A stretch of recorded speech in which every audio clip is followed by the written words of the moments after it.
बिलासपुर के लोगों को जल की आपूर्ति करने अरपा नदी के साथ साथ सैकड़ों तालाब हुआ करते थे, जो आज बदहाली का मार झेल रहे हैं। शहर के रसूखदारों और बड़े बिल्डरों के द्वारा कई तालाबों पर अतिक्रमण कर उन्हें नक्शे से ही गायब कर दिया गया है। लेकिन इन सब के बीच प्रशासनिक अधिकारी और निगम की उदासीनता के कारण बिलासपुर के ऐतिहासिक तालाबों पर ग्रहण लग चुका है।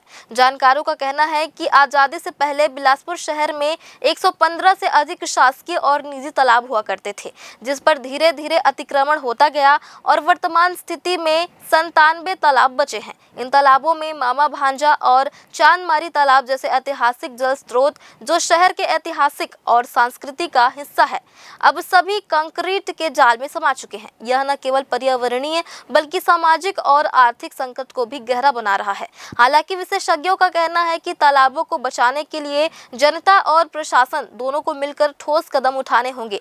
पर्यावरणविद और स्थानीय पार्षदों का मानना है कि तालाबों को संरक्षित करने के लिए इन्हें ऐतिहासिक धरोहर का दर्जा दिया जाना चाहिए। साथ ही जन जागरूकता और भागीदारी से इन जल स्रोतों को बचाने के लिए व्यापक अभियान चलाना होगा।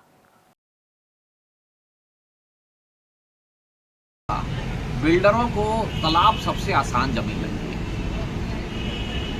है। मैं कहना नहीं चाहूंगा, लेकिन आज जो आपका रामा मैग्नेटो मॉल बना हुआ है, उस तब के बारे में कहा जाता है कि वो 50 साल पहले तालाब था, वो पाट दिया गया, तालाब बन गया। अभी एक तालाब की कंट्रोवर्सी चल रही है कि वो पट गया, क्या हुआ। निजी तालाब भी है, मैं आपको समझा दूं, जैसे मामा भांचा निजी तालाब है। निजी तालाब भी लैंड रेवेन्यू बोर्ड में वाजिबुल अर्ज में अगर सार्वजनिक उपयोग लिखा है तो पाटा नहीं जा सकता। वो पानी है तो पानी ही रहेगा, उसका लैंड यूज चेंज नहीं होगा। लेकिन धीरे धीरे आप देख रहे हो तालाब भी पट रहा है। रायपुर में रजबंदा मैदान, जहां पर भाई मीडिया के भी दफ्तर है और एक राजनीतिक पार्टी भाजपा का भी ऑफिस है, वो कभी तालाब था। तो ये तालाबों को बचाने के लिए जितनी हम बात कर रहे हैं ना, वो लिप सर्विस ज्यादा है।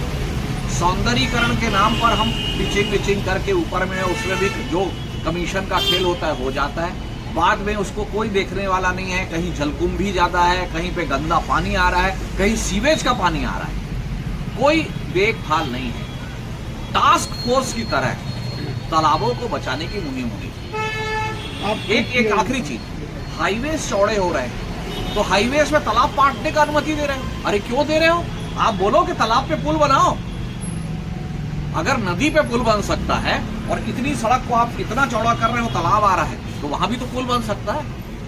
तो तालाबों को बचाना बहुत जरूरी है, और खासकर छत्तीसगढ़ जहां सरफेस वाटर कम है। बिलासपुर नगर निगम क्षेत्र में कुल 95 तालाब है हमारे पास, और इन तालाबों का अभी का करंट स्टेटस के लिए कलेक्टर सर द्वारा एक समिति का निर्माण किया गया है, जिसमें एसडीएम साहब की अध्यक्षता है। हमारे यहाँ से एडिशनल कमिश्नर पूरी टीम है, जिनको 10 दिवस के अंदर इन पूरे तालाबों का सर्वे करके एक रिपोर्ट करने का काम सौंपा गया है कि किसमें कितना अतिक्रमण है, किसमें क्या है, ये कौन सा निजी है, किस निसार पत्रक में किसमें क्या लिखा हुआ है, पूरी जानकारी के साथ। तो इसमें निगम की टीम और राजस्व की टीम लगातार अभी जाके हर जगह सर्वे कर रही है, और इसका रिपोर्ट आने के बाद हमें तत्काल की वस्तु स्थिति इन तालाबों की पता चल जाएगी। और जिसमें प्रॉपर जो प्रोटोकॉल होता है उसको फॉलो करके हमने कार्रवाई किया है।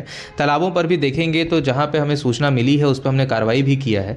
कुछ तालाबें ऐसी हैं जो कि निजी होती है भूमि, और वो तालाब मद में दर्ज होती है, ऐसे पर भी हमने कार्रवाई किया। आप देखे होंगे अशोक नगर में एक तालाब था जिसको पाट दिया गया था बिल्डर के द्वारा, तो हमने उसको वापस से खोद के उसको मूल स्वरूप में वापस भी किया है। इसी प्रकार से कोनी में भी एक ऐसी तालाब थी जिसमें भी कार्रवाई चालू हो गई है। तो लगातार निगम के द्वारा इस तरह के अवैध गतिविधियों पर कार्रवाई की जा रही है।